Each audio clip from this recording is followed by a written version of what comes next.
Hey legends, welcome to the Connect podcast, A no BS approach to connecting people, connecting businesses, connecting communities. and connecting successes. Connection is why we're here. Another segment which we're starting for the first time, and we call it Grind My Gears.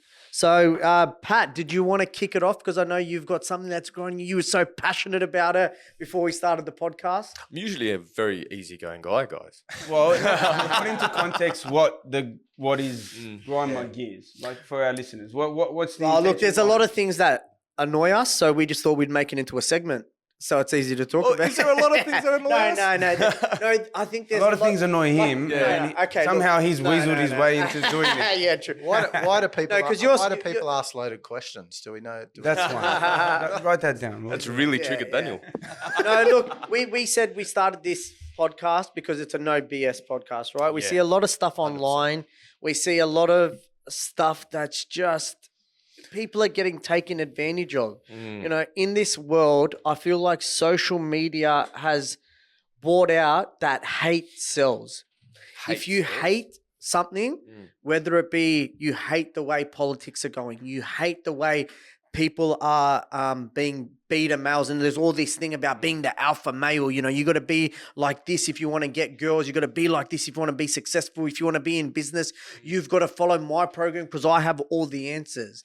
And then all of a sudden, you're dragged down the path of, you know, following this person, and you're not just following what they said to you to teach you about whether it be business or whether it be about dating or politics or religion. All of a sudden, your way of thinking is exactly what that person views everything in life. And now you've got these followers. And look, I don't want to get into politics, but you know, there's a lot of politicians out there that are forming a large fan base or a large group of supporters off the back of just hating. You know, this is what's coming. Yeah, it's a bit of a cult-like following. I think if someone gets drawn to a message that comes from a particular person that's in the spotlight, they connect with that message, and then they're curious to see more of that person. They watch more of their videos, and they get sucked into that person's funnel online, whether it's social media or YouTube or whatever it is. And the more videos they watch of that person, the more they start to connect with a bit more that they say, and then eventually, like what you're saying, they may turn into a person that completely that shifts their whole character, shifts their whole character, shifts their whole personality just into mimicking this person and what their perspectives are in life and that sort of thing. And I guess it also comes down to how strong-willed and strong-witted the person is, and how easily swayed they can be, and how direct this other person in the spotlight is pushing their message, and also how vulnerable.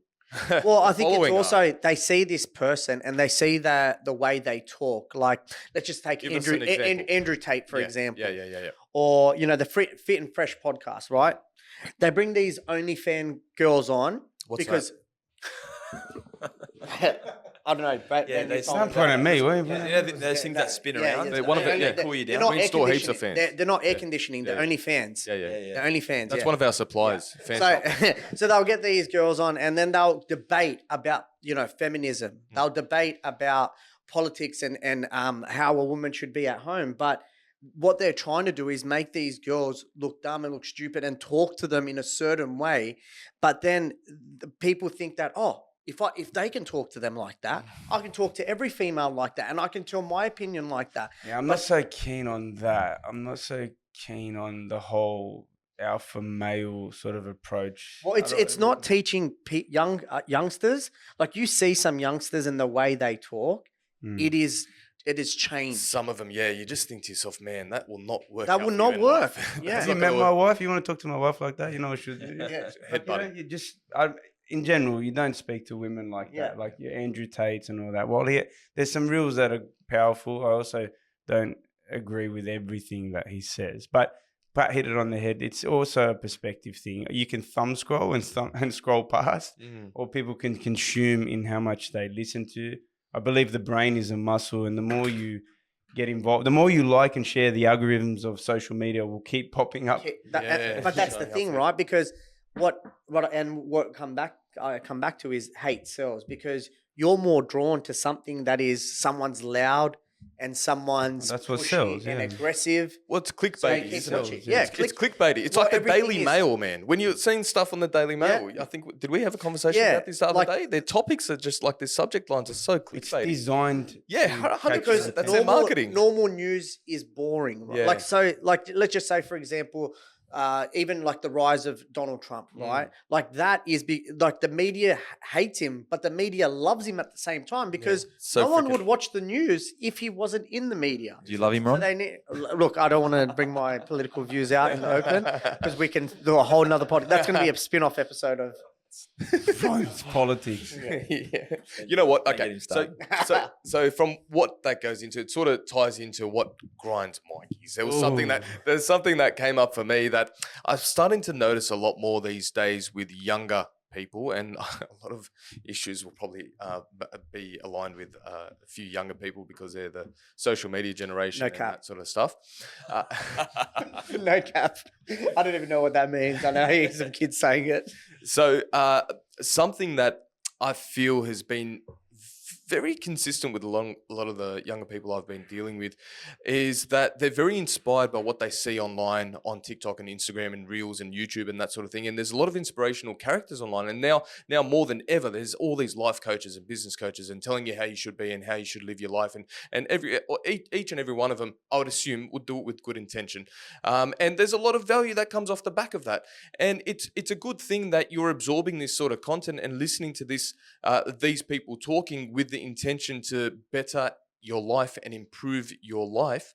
But I feel like all it does is hype these people up. It hypes younger people up with the mindset of this is who I am now because I've absorbed all this context,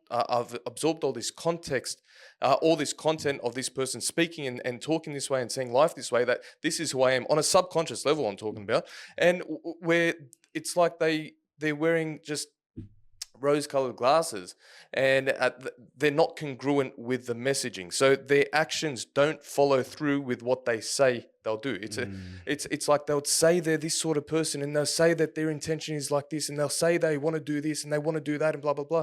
But the execution is so poor. It's next to no execution and it's completely incongruent with what they're actually saying. Well, I think we come from a generation where your word is...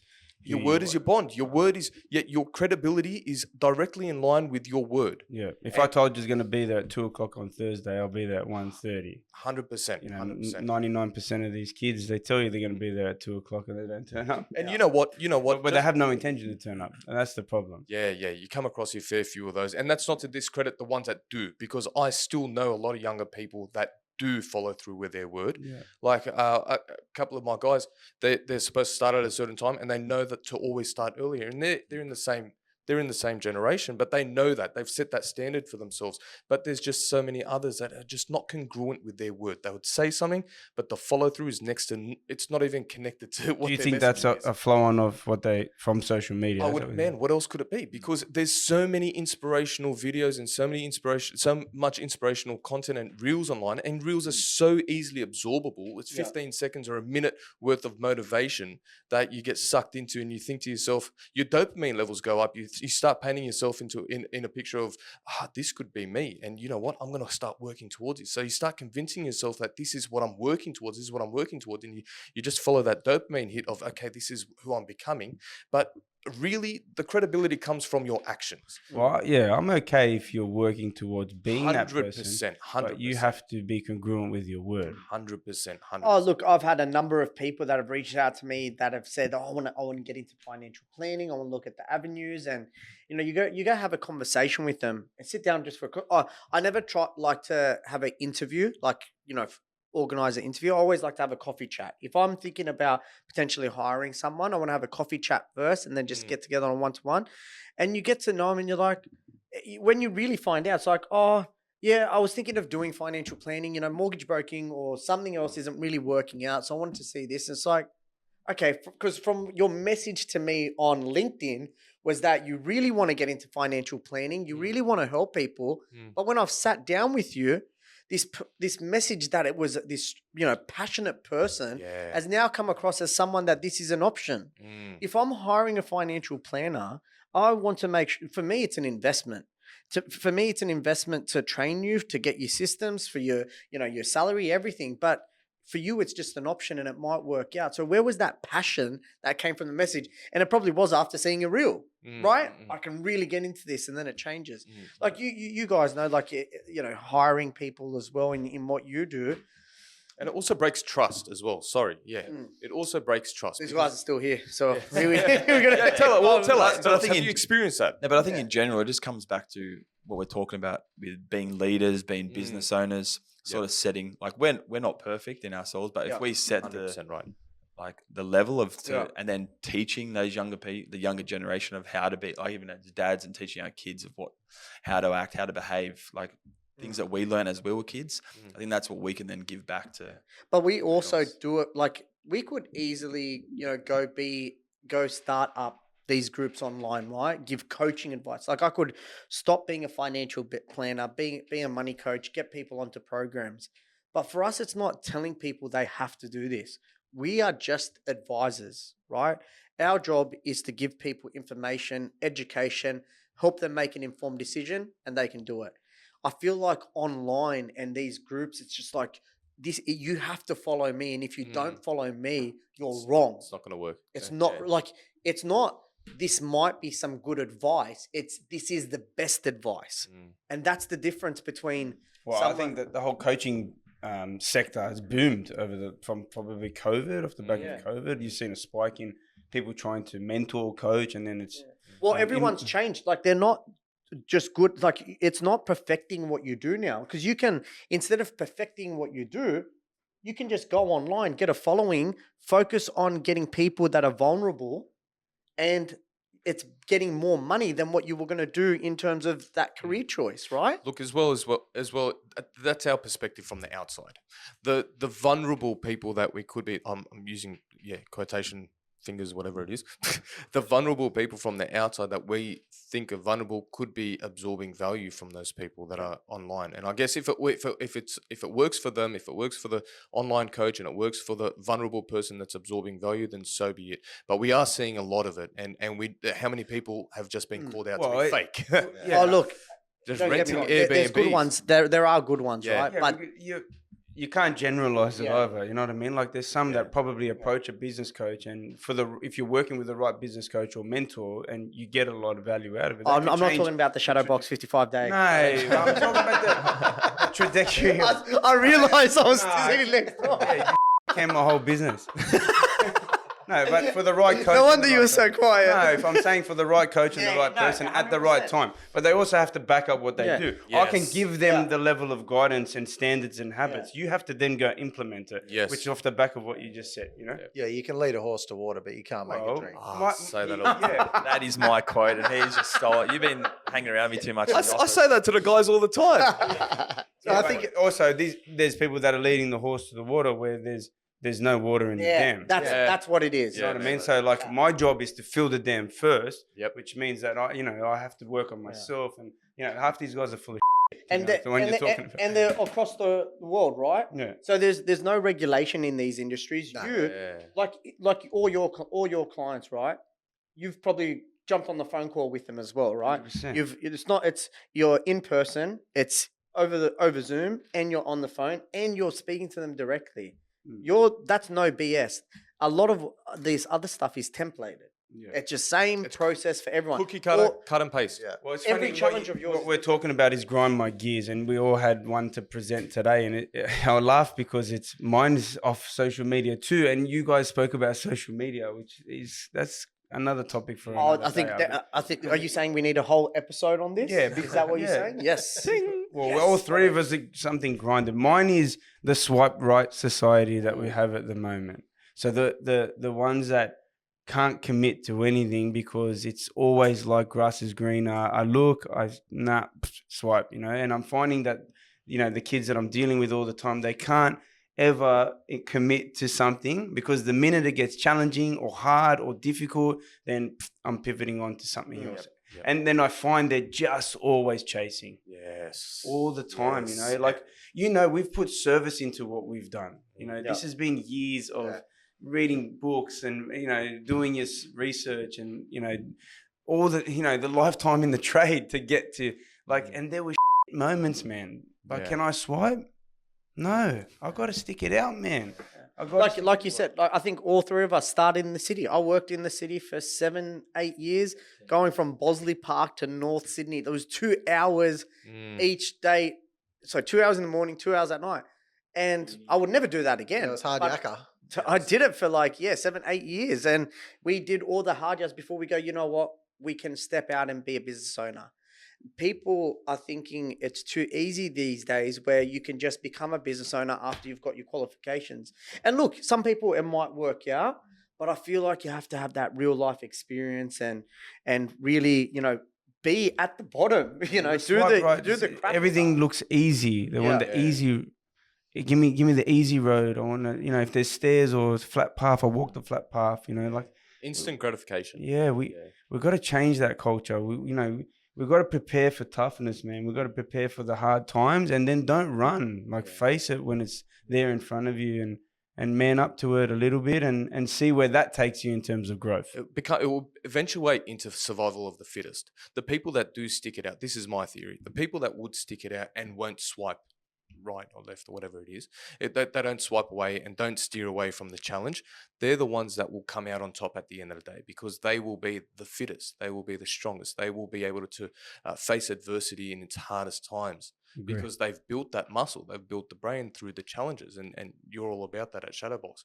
So, but imagine what society and business and the mental health in business and employment would look like if that swipe right wasn't there.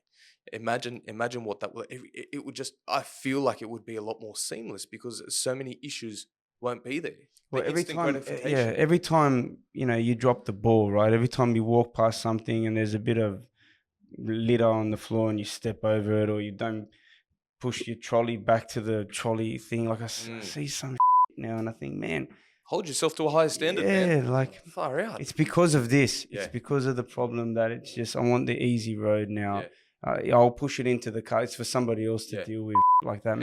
And the social you only get influence. 5 beeps per episode. So or putting the dumbbells back, man. How many times I see you put the dumbbell back and it's off-centered? Man, pick it up and put it straight. You grabbed it straight. I think that's OCD. I think we're going to different territory here. It's the little things. Hey, when they lift the toilet seat up and then they don't put it down. That's a different argument. Which we can have another. Yeah, we can do that. I hate when Megan leaves a coffee cup out and then she doesn't bring it back. Or she doesn't drink her coffee. That's another one. Oh wait, you did mention that another one. Serena doesn't drink a. They don't finish their coffee. Is it a female thing? No, cup of tea, yes. Yeah, a cup of tea, half a cup of tea every time at night. And I'll be lucky. And ice cream in the ice cream bowl. Reach your bowl. Yeah. She's in the microwave because she's been trying to go. Why don't they finish their coffee? I feel like that's part of the day to finish their coffee. Yeah, I know, man. I make 1 tea a year and it's only half drunk. She'll make the tea all the time. So I'll make 1 tea and you think, okay, I made the tea finally. It's only half of the tea. Why? Don't know. Anyway. Maybe it is. What were we going to say? I think I was just going to say, because on the social media point is you guys have got the podcast going and then the reels coming along. So hopefully the more you guys are completing these awesome reels, teaching the younger generation about what's right, what's wrong. Yeah, and that's going to be coming up on their. Well, the only way that people are going to see it. So just remember, we just want to stop this and say like, share, subscribe, get notified of whenever we're dropping an episode. Share our stuff. If you like what you're seeing, just comment, please, because the only way we're going to get this out to more people is if we get more views. So we're also not here to lecture anyone. Let's be straight, right? Yeah. We promise we'll take a no BS approach, and we're consistent with that. So we will be raw and real at times, and you're just going to get to know a few genuine guys, right? Bomb chums. We are pretty raw. We haven't edited anything. It's always been one take. We haven't done. None of this is edited, whatever. So we want to be real and raw, but we also don't want to lecture anyone either. If it feels right for you, then you do it, right? Yeah. Let's just do it. Okay. I think with that, we wrap it up, guys. Yeah. So look, thanks Dan and Brad for coming on. Thank you for telling us more about the Connect fam. And next event, when is that? 25th of July. 25th of July, and it's all available on the socials as well. You guys are on Facebook, Instagram, Eventbrite link. We'll put the details in this episode. If you do want to get a ticket, it's where is it at, guys? Camden Hotel, 25th. 25th of July, Thursday, 3:30 start. Sponsored by Coots. Coots Solicitors. Nice. Thanks, guys. Thanks for coming Thanks on. for having us. All right, guys. Thanks for And we'll connect with you next time. Yep. See you later, fellas. See you guys. See you Thank later. you. We made this a free platform because we want to educate and add value to your business world. All we ask for as a payment is to hit the subscribe button and share it with people that you know would benefit from this conversation. If you want to elevate your connections, we'll see you at the next Connect Macarthur event.